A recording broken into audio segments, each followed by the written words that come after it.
और खबरों की शुरुआत इस वक्त की अहम खबर के साथ। भारत ने अक़वाम मुत्तहिदा की इंसानी हुकूक कौंसिल में पाकिस्तान को लताड़ा है। दर हकीकत पाकिस्तान की वजीर खारजा हिना रूबानी खान ने जुमेरात को इल्जाम आयद किया था कि मौजूदा हिंदुस्तानी हुकूमत कश्मीरियों को उनकी रोजी रोटी से महरूम करने के लिए रिहायशी मकानात गिरा रही है और जमीन के लीज खत्म करके उन्हें सजा दे रही है। हिंदुस्तानी सफारतकार सीमा पूजानी ने कहा कि हिंदुस्तान के लोग अपनी जिंदगी, मायशी और आजादी की जंग लड़ रहे हैं, लेकिन हिंदुस्तान के साथ पाकिस्तान का जुनून गलत तरजीहात की अलामत है। पूजानी ने जम्मू कश्मीर पर तुर्की के नुमाइंदे के तबसरे की भी मजम्मत की। उन्होंने कहा कि हमें तुर्की के तबसरे पर अफसोस है। भारत ने तुर्की को पाकिस्तान के अंदरूनी मामलात पर पसंदीदा तबसरे से बाज रहने का मशवरा दिया। जहां तक OIC के बयान का ताल्लुक है तो हम इस बारे में नामुनासिब हवाले जात को मुस्तरद करते हैं।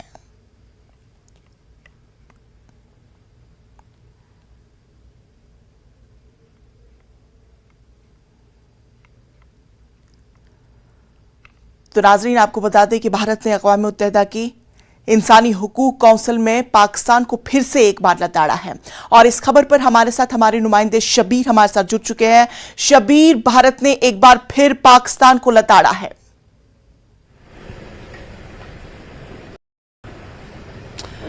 जी देखिए, ये जो इंटरनेशनल फोरस पे अगर आप देखें पिछले कई सालों से मुसलसल जो भी आलमी फोरम है, जहाँ जब भी बात होती है पाकिस्तान और उसके जो पाकिस्तान के हिमायती हैं, उन्होंने हमेशा ही इस मुद्दे को उभारा है, कोशिश की है कि जो इंटरनेशनल फोरम है उन पे इसकी बात छिड़ जाए। लेकिन भारत का जैसे पिछले कई सालों से मुसलसल इसको भरपूर जवाब देने की कोशिश की है और अब की बार भी यही हुआ है कि उन्होंने जहाँ जो भी यहाँ पे हालात हैं, जिस तरह की भी बातें बाहर निकल उनको इस्तेमाल करके जो पाकिस्तान और उनकी हिमायत करने वाले जो कंट्रीज हैं, उन्होंने अब की बार भी वही कोशिश की है और अब की बार भी हिंदुस्तान ने भरपूर इसका जवाब दिया है। जी शबीर, जिस तरह से हिना रूबानी ने ये इल्ज़ाम आयद किया कि कश्मीरियों को उनकी रोजी रोटी से महरूम किया जा रहा है और साथ ही उनकी रिहायशी मकानात को गिराया भी जा रहा है, तो इस बयान से कश्मीरी अवाम पर या कश्मीर की जो पॉलिटिक्स है उस पर क्या कुछ असरअंदाज हो सकता है? देखिए, पाकिस्तान के बयान पे यहाँ पे असरअंदाज होना कोई ऐसी बात नहीं है, लेकिन हाँ इंटरनेशनली कोशिश ये होती है जो पाकिस्तान की, चाहे उनके फॉरेन मिनिस्टर हो या जब भी कोई भी उनका मिनिस्टर या कोई भी उनका हिमायती मुल्क जब भी किसी इंटरनेशनल फोरम पे खड़ा हो जाता है तो इन चीजों को उभारा जाता है। जाहिर सी बात है, ये जो रेफरेंस दी गई है हाल ही में जो यहाँ पे स्टेट लैंड और काचराई को लेके जो भी कार्रवाइयां हुई उनका रेफरेंस लेके बात की गई है, क्योंकि जब मकान गिराने की बात आई है तो वही रेफरेंस है। और रोजी रोटी की बात का मुझे अभी में समझ में नहीं आ रहा है वो किस तरह का रेफरेंस दे रहे हैं। जाहिर सी बात है उसमें शायद इन दुकानों का जिक्र होगा यहाँ के पॉलिटिकल लीडर्स ने भी बयानात दिए हैं। जाहिर सी बात है जो भी यहाँ पे हालात बनेंगे, जब भी यहाँ पे कोई कार्रवाई होगी, चाहे वो जिस तरह की कार्रवाई होगी, उसको अपने तरीके से पेश करने की कोशिश पाकिस्तान करेगा और वो मुसलसल करता रहा है, क्योंकि वो समझते हैं कि उनका यहाँ पे स्टेक है और उनके हिसाब से ये जो हिस्सा है या पूरा जम्मू कश्मीर, एक हिस्सा जो उनके कब्जे में है, एक हिस्सा जो यहाँ है, वो ये समझते हैं कि इसको उभार के वो वही UN रेजोल्यूशन का हवाला दे के फिर इस मामले को मुतनाज़ा करार देने की कोशिश कर रहे हैं। जी बिल्कुल शबीर, और हमने देखा कि खाली हिना रूबानी का इस तरह नहीं है, चूंकि जब डिमोलिशन ड्राइव कश्मीर में हो रही थी, एंटी एनक्रोचमेंट ड्राइव, तो कई सारे लीडरान ने इसको गलत करार दिया। और साथ ही साथ अगर आज के बयान की हम बात करें, जिस तरह से अब इस फॉर्म का इस्तेमाल किया जा रहा है, UN फॉर्म का इस्तेमाल किया जा रहा है, वहां पर कश्मीरियों की आवाज उठ रही है, चाहे एंटी एनक्रोचमेंट की बात की जाए या उन्होंने रोजी रोटी की बात करे। तो क्या लगता है आपको कि इस बयान से या दीगर जो बयानात अभी तक आए हैं, कश्मीरी अवाम को इससे कुछ फायदा मिल सकता है या मजीद वो किसी नुकसान का सामना कर सकते हैं? देखिए, पाकिस्तान के कश्मीरी अवाम को क्या फायदा मिलेगा ये मुझसे उनसे मेरे जहन से बालातर है, लेकिन वो इस सिचुएशन का फायदा उठाने की कोशिश करेंगे। बिल्कुल। जब भी यहाँ पे जो एंटी इंक्रोचमेंट जो भी ड्राइव्स चले, जो भी इंक्रोचमेंट्स थी, चाहे कहीं पे काचराई थी, चाहे स्टेट लैंड थी, इसको लेके एक बड़ा इशू बना और सरकार को भी, यहाँ जो लोकल गवर्नमेंट भी है, उनको भी समझ में आ गया कि कुछ चीजों को लेके एक बड़ा मुद्दा बन सकता है। यहाँ के लोकल पॉलिटिशियंस ने भी बात की कि घरों को छेड़ा नहीं जाना चाहिए। हालांकि गवर्नमेंट का उसमें एक जरा सा डिले हुआ जवाब देने में, लेकिन फिर जवाब कि किसी के घर को छेड़ा नहीं जाएगा और ऐसा हुआ भी नहीं। लेकिन जब आप बात करते हैं एक ऐसी कंट्री को जो इस खित्ते को मुतनाज़ा समझते हैं, यहाँ पे जो भी होगा उसको वो इंटरनेशनल फोरम पे या किसी और फोरम पे जहां पे उनको लगता है कि इसका असर होगा, वो उठाएंगे। सबसे अहम बात यह है कि जो यहाँ के लोकल लोग हैं, उनमें से भी काफी लोगों को ये लगता था कि नहीं, ये कुछ कार्रवाइयां ज्यादा हो रही है और गवर्नमेंट ने उनको रोका और एक तरीके से उनकी समझ में आ गया ये कि इंटरनल यहाँ के लोगों का वास्ता सीधे यहाँ की हुकूमत से है। उनका रेफरेंस पाकिस्तान का या पाकिस्तान के से कोई नहीं है। लेकिन पाकिस्तान को इससे जब भी यहाँ पे कोई सिचुएशन ऐसी बनेगी जिसपे थोड़ा सा कॉन्फ्लिक्ट उनको लगेगा कि लोगों में या हुकूमत के बीच में कहीं मिसकम्युनिकेशन है, कहीं कॉन्फ्लिक्ट है कुछ चीजों को लेके, तो उसका फायदा वो उठाएंगे और कई बार भी उठाया है। मिलिटेंसी आप देखिए, मिलिटेंसी का वजूद कहां से हुआ, उसका वो एक नाराजगी एक वक्त पे पैदा हुई, उसका फायदा उन्होंने उठाया। इतनी बड़ी मुसीबत पिछले 35-40 साल से यहाँ पे जो हो रही है, वो नतीजा यही था कि वक्त पे यहाँ पे अगर इलाज हो गया होता उन चीजों का जो शायद इंटरनल मैटर थे, तो इतनी बड़ी मुसीबत आज कौम या पूरा मुल्क नहीं झेल रहा होता। बिल्कुल। चलिए शबीर, तमाम तर तफसीलात के लिए आपका बेहद शुक्रिया। पुलवामा के मुतादिद new type public health centre ambulance जैसी सहूलियात से बिल्कुल महरूम है। जिला पुलवामा के अच्छन इलाके में हेल्थ सेंटर का दर्जा हुकूमत ने काफी अरसे कबल तो बढ़ाकर न्यू टाइप पीएचसी कर दिया, जिसके लिए इमारत भी तामीर की गई, लेकिन आज तक अस्पताल के लिए एम्बुलेंस मैसर नहीं की गई। हाल ही में संजय शर्मा पर पीएचसी के नजदीक हमला किया गया था। अच्छन पीएचसी में एम्बुलेंस न होने से मकामी लोगों को मुश्किलात पेश आ रही है। मकामी लोगों का कहना है कि एम्बुलेंस न होने से संजय शर्मा को जख्मी हालत में पुलवामा अस्पताल ले जाने में ताखीर हुई। पुलवामा के बाकी न्यू टाइप पीएचसी में बेशतर में एम्बुलेंस जैसी सहूलियात न होने से मकामी लोगों को काफी दिक्कतों का सामना आ रहा है।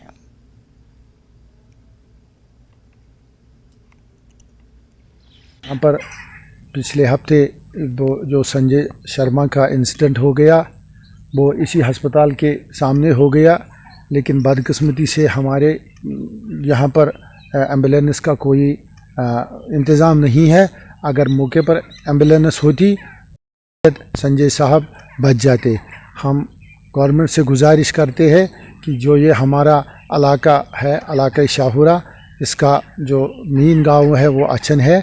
यहाँ लगभग 30 गाँवों का आना जाना होता है इस अस्पताल में।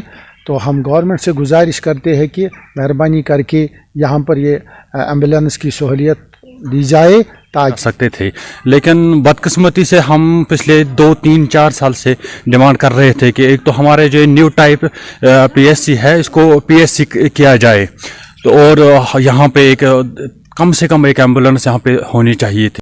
और हमने इससे पहले भी जो डीसी साहब थे उन्होंने प्रॉमिस किया था यहाँ पे आके कि हम आपको एक एम्बुलेंस प्रोवाइड करेंगे, लेकिन बदकिस्मती से वो फिर मुमकिन ना हो सका। और अभी हम गवर्नमेंट से अपील करते हैं, उसमें ऑक्सीजन होता है, उसमें फर्स्ट एड किट भी होता है। हम चाहते हैं कि यहाँ पे एक एम्बुलेंस हो। इस खबर पर हमारे नुमाइंदे पुलवामा से बिलाल खान हमारे साथ बराह रास्त जुड़ चुके हैं। बिलाल, आपसे जानना चाहेंगे कि मकामी लोगों का इल्जाम है कि new type public health centre में एम्बुलेंस जैसी सहूलियात मौजूद नहीं है, क्या कुछ है जमीनी सूरत हाल?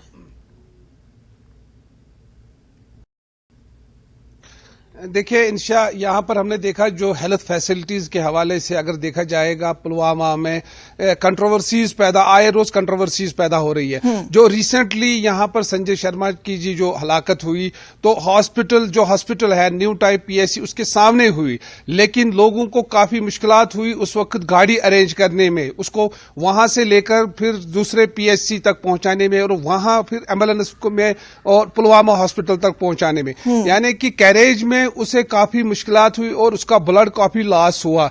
यानी कि अगर देखा जाए या कल हमने जो लोगों से हमने जो यहाँ पर बात उनका भी यही कहना है कि अगर वक्त पर यहाँ इस हॉस्पिटल में एम्बुलेंस होती तो एट अ टाइम हम इसको पुलवामा हॉस्पिटल पहुंचाते, कहीं ना कहीं कोशिश हम भी करते कि उसकी जान बचाने की। लेकिन यहाँ पर अगर देखा जाए बिल्डिंग इसने जो 2019 में ये बनाई है गवर्नमेंट ने, काफी शानदार बिल्डिंग है, लेकिन हेल्थ फैसिलिटीज के हवाले से अगर देखा जाए इस बिल्डिंग में उतनी हेल्थ फैसिलिटी अभी भी अवेलेबल नहीं है। और जो कैरेज का मसला है पेशेंट कैरेज का, वो बड़ा मसला बन गया है। जब भी कोई ट्रॉमा पेशेंट आता है तो उसको दूसरे हॉस्पिटल तक या पुलवामा हॉस्पिटल पहुंचाने में काफी दिक्कतें आ रही है। तो इसी तरह हमने देखा कि कुछ और न्यू टाइप पीएससी है, आरीहल का पीएससी है, वहां पर भी ऐसी जो एम्बुलेंस की सहूलियात नहीं है। तो कुछ जगहों पर पीआरआईज है उन्होंने अपने फंड वागुजार करके महकमा सेहत को ये फंड्स दिए थे कि आप एम्बुलेंस इसमें खरीदे, लेकिन अगर कुछ जगहों पर एम्बुलेंस भी ली गई है लेकिन वो सीएमओ और बीएमओ ऑफिस में पड़ी हुई है। क्योंकि जब हमने सीएमओ या बीएमओ ब्लॉक मेडिकल ऑफिसर से बात की तो उनका यही कहना है कि हमारे पास ड्राइवर अगर हम इसमें करेंगे तो उनकी जो तनख्वाह है हम कहां से देंगे। तो ये देखने को मिल रहा है कि जो बेसिक फैसिलिटीज है आम लोगों को चाहिए वो अभी यहां पर इनको मुयस्सर नहीं हो रही है। जी बिलाल, ये बताया कि इस मामले पर मकामी इंतजामिया का क्या कुछ कहना है?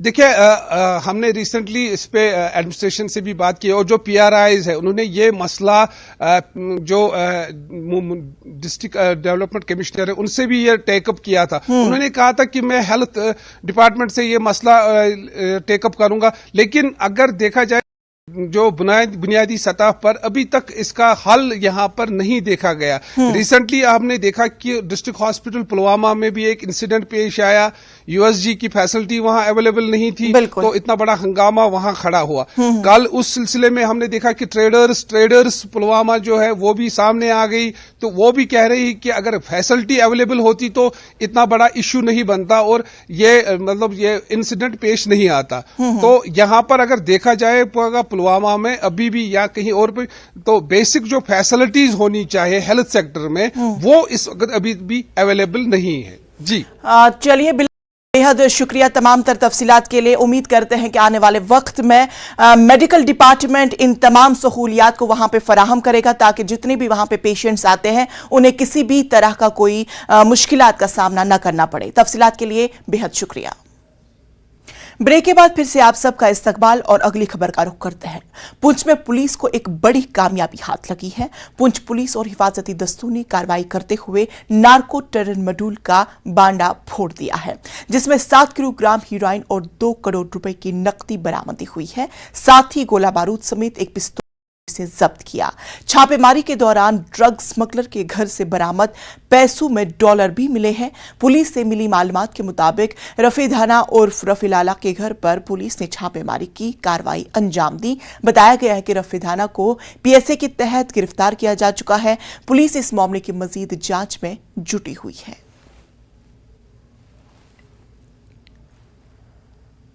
ये आज यहाँ पुलिस के द्वारा एक सर्च ऑपरेशन जो लॉन्च हुआ था उसके चलते हुए यहाँ पर 7 किलो हेरोइन लायक कोई चीज़ पकड़ी गई है, जिसमें कुछ कैश है 2 करोड़ 30 लाख करीब और एक देसी कटा और कुछ रोन जो है वो अभी तक बरामद हुए हैं। अमरीकी डॉलर हैं, कोई 150 नोट हैं अमरीकी डॉलर के 100 वाले। अब उसका मुझे एग्जैक्टली पता नहीं वो कितनी अमाउंट बनती है, तो अभी तक यही जो जब्त किया है।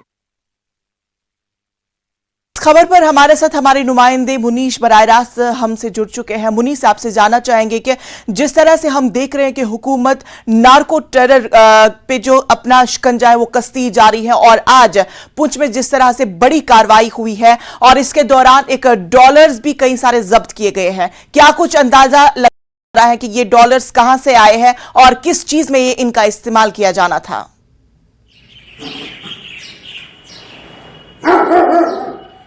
ऐसा इनसे कि अभी तक जो जानकारी मिली है कि ये जो अपना सामान पकड़ा गया है और जो पैसा है, खास करके पैसा जो है पंजाब के किसी बैंक से निकला है, खास तरन तारण से।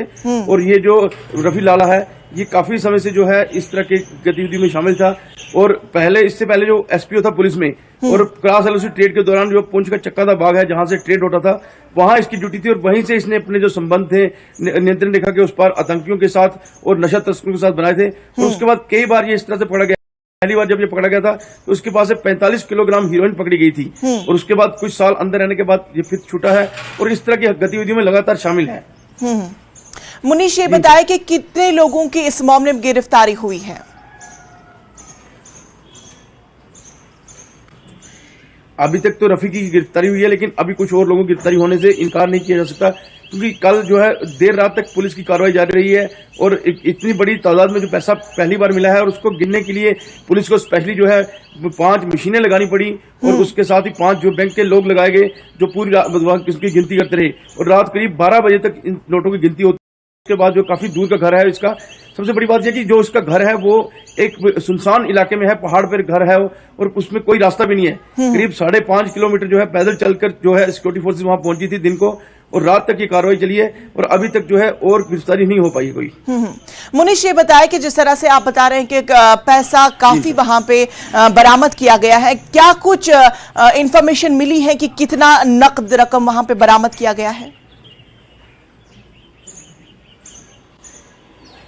इनसे नकद रकम जो है 2,30,93,000 रुपया है, जो भारतीय करेंसी है, और उसके साथ ही जो डॉलर है 150 15,000 रुपए के वो डॉलर हैं, वो अमेरिकी डॉलर हैं।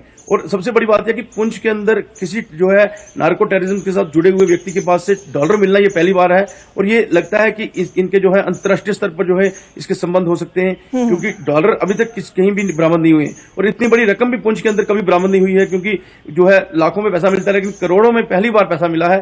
और वहां जो पुलिस के लोग थे वो भी हैरान थे कि मतलब इतने दूर और इतने मतलब कच्चे से घर में इतना पैसा उसे छुपा के रखा हुआ था। मुनीश, ये बताया कि क्या इससे पहले पुंछ में इस तरह की कोई कार्रवाई अंजाम दी गई है?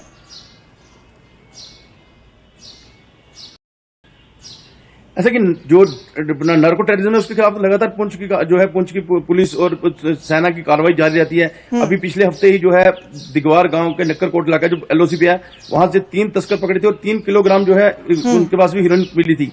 और ये लगातार जो है पाकिस्तान की कोशिश है, क्योंकि पाकिस्तान एक तरफ जो है सीज फायर किया हुआ है नियंत्रण रेखा पर, लेकिन उसके बावजूद पाकिस्तान की नापाक हरकतें जारी हैं, और वो अब जो है यहाँ के जो नौजवान है, जो आने वाली पीढ़ी है, उसको बर्बाद करने के लिए लगातार इस तरह की हरकतें करता है। नार्को टेररिज्म जो है लगातार पुंछ के अंदर जारी है। अगर हम बात करें तो बालाकोट से जो है इस तरह के ड्रग्स वहां से एलओसी के उस पार से आते हैं, अपना सावजियां वहां से आते हैं। पुंछ के कई इलाके हैं जो एलओसी के साथ हैं, वहां से लगातार इस तरह की कोशिश की जाती है। और अगर देखा जाए तो पिछले 1-1.5 साल में जो है करीब 1.5 क्विंटल के करीब जो है जो ड्रग्स जो है पुलिस पकड़ चुकी है। तो चलिए मुनीश, आप इस खबर पर अपनी नजर बनाए रखें, हम आपसे फिर से राब्ता करेंगे, इस खबर के ताल्लुक से तमाम तर मालूमात आपसे फिर से हासिल करेंगे। फिलहाल तफसीलात के लिए आपका बेहद शुक्रिया। जम्मू म्युनिसिपल कॉर्पोरेशन ने लोगों को प्रॉपर्टी टैक्स के बारे में आगाह करने के लिए पूरे जम्मू शहर में होर्डिंग्स लगाए हैं। न्यूज़ 18 से बात करते हुए जम्मू के मेयर राजेंद्र शर्मा ने कहा कि जम्मू कश्मीर में प्रॉपर्टी टैक्स निफाज के बाद कुछ ऐसी ताकतें हैं जो आम जहन में उलझन पैदा करने के लिए अफवाहें फैला रही है, और होर्डिंग्स पे ये वाज़ेह करने के लिए लगाए गए हैं कि प्रॉपर्टी टैक्स आवाम दुश्मन नहीं है। उन्होंने कहा कि जम्मू में मजमूई तरक्की को यकीनी बनाने के लिए प्रॉपर्टी टैक्स की वसूली जरूर होगी, लेकिन ये बराए नाम है और आम लोगों की जेब पर ज्यादा असर नहीं पड़ेगा।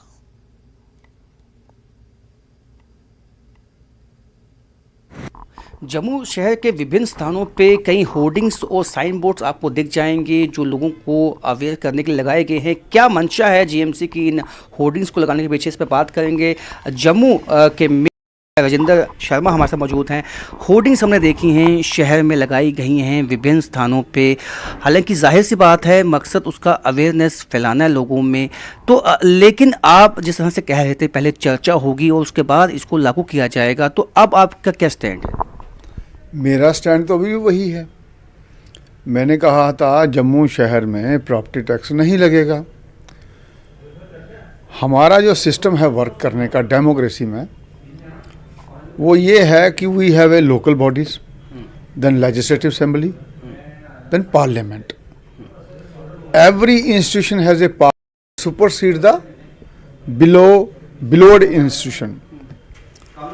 So was the case in our scenario. We have not come up with any draft, or we have not passed any resolution in the House. So we have not implemented it in simple means. But in a democracy, other two institutions can supersede the lower institution. So our bylaws were amended, and the assembly, which is being governed by the administrative council, that has superseded us, and they have implemented the property tax. So this is hoardings जो लगाई गई हैं वो GMC की तरफ से, मकसद क्या है? आप भी चाहते हैं जब सुपरसीड कर दिया है तो अब लोगों को मनाया जाए, लोगों को बताया जाए इसके फायदे क्या है? होर्डिंग लगाने से लोगों में एक जानकारी आएगी, और जो लोग भ्रम फैलाते हैं उस भ्रम से लोग बाहर आएंगे। जैसे उस पर लिखा गया है कि 1000 स्क्वायर फीट का जो एरिया होगा उसमें कोई प्रॉपर्टी टैक्स नहीं है। और दूसरा, आप ये भी एक नोट करें कि जो एक रेडी वाला है वो 6000 रुपया जीएमसी को देता है एक साल में, 500 रुपया महीना हो गया। तो दुकानदार अगर कोई 20-30 रुपये दे भी देगा तो कोई बहुत बड़ी बात नहीं है। 20-30 रुपये तो वो झाड़ू मारने वाले को भी दे देते हैं रोज के। तो कॉरपोरेशन जो उनके लिए इतनी सेवाएं दे रही है, तो ये पैसा उन्हीं पे द्वारा लगेगा। जहां एक वार्ड में पहले 10 लाख लगता था, आज की डेट में 5-5 करोड़ रुपया लग गया है। अगर कॉरपोरेशन एम्पावर नहीं होगी तो हम अपने सिस्टम चलाएंगे कैसे? होर्डिंग्स के साथ साथ लोगों तक ये अवेयरनेस पहुंचे, उसके लिए क्या क्या कदम उठाए गए हैं? क्या होर्डिंग्स के अलावा क्या क्या आपकी तरफ से कोशिश है? होर्डिंग्स हैं, जो हमारे माननीय पार्षद हैं वो भी लोगों के बीच में जा रहे हैं और उनसे बात कर रहे हैं। पेपर के थ्रू जानकारी दी जा रही है। आपने देखा होगा पिछले दिन पेपर्स में आया था, ये एरिया है उसके लिए इतना लगेगा। अब जैसे सपोज करो जानीपुर का एरिया है, अगर 1100 स्क्वायर फीट एरिया आता है तो 722 रुपए लगते हैं, तो महीने हो गए 60 रुपए। तो कोई बड़ी डील नहीं है उसमें। लेकिन एक बार फिर मैं ये कहूंगा, पब्लिक पार्टिसिपेशन, पब्लिक के सहयोग और पब्लिक के कंधा से कंधा मिलाने के बिना कोई चीज संभव नहीं है। तो प्रॉपर्टी टैक्स के प्रति जो लोगों में अवेयरनेस फैलाई जाए, इसके लिए कोशिशें जो है वो लगातार जारी हैं जीएमसी की तरफ से, और होर्डिंग को भी इसी दिशा में एक कदम देखा जा सकता है। कैमरामैन नारायण दत्त के साथ राजन वैद, न्यूज़ 18 जम्मू। जम्मू कश्मीर पुलिस ने पाकिस्तान में बैठे हुए मकामी दहशतगर्दों के खिलाफ कार्रवाई कर दी है। इंटरपोल के जरिए रेड कॉर्नर जारी करने की तैयारियां चल रही है। सरहद पार से जम्मू कश्मीर में दहशत फैलाने वाले दहशतगर्दों पर सख्त हमला शुरू कर दिया गया है। चंद साल कबल किश्तवाड़ से मकबूजा कश्मीर पहुंच चुके 36 में से 13 दहशतगर्दों के खिलाफ किश्तवाड़ पुलिस ने गैर जमानती वारंट जारी किए हैं। किश्तवाड़ पुलिस के मुताबिक ये दहशतगर्द अब भी पाकिस्तान में लश्कर और हिज्ब के लिए काम कर रहे हैं और अपने मकामी मावनों के जरिए दहशतगर्दों के वाकयात को अंजाम देने के अलावा नौजवानों को बुनियाद परस्त बनाने की कोशिश में जुटे हुए हैं।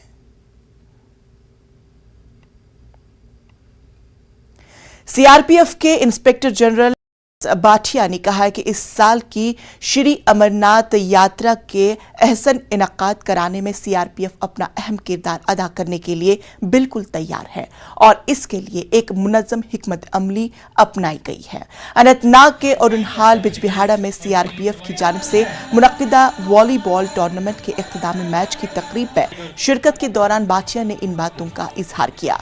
इस टूर्नामेंट में जनूबी कश्मीर की कई टीमों ने हिस्सा लिया। 9-10 के साथ गया था और भारी मात्रा में यात्री आए थे। इस साल भी हम यही उम्मीद कर रहे हैं और पुख्ता इंतज़ाम की जो भी टेक्नोलॉजी है, चाहे वो ड्रोन्स हैं, चाहे वो आरओपीज़ हैं, चाहे हमारी बुलेट प्रूफ व्हीकल्स हैं, उन सब का इस्तेमाल हम लोग इस प्रकार से करेंगे कि एक सुखद अनुभव हो जो भी यात्री यहाँ आते हैं। साथ ही साथ यात्रियों की सहूलियत के लिए भी जो कदम हमने पिछले साल उठाए थे उनको फैसिलिटेट करने के लिए वो भी हम लगातार उठाएंगे। इसमें हमारा जो सीआरपीएफ मददगार है, जो हेल्पलाइन है, वो भी काफ़ी कारगर सिद्ध हुआ था और उसको इस बार भी उसी तर्ज पर काम करने के लिए हम लोग तैयार हैं।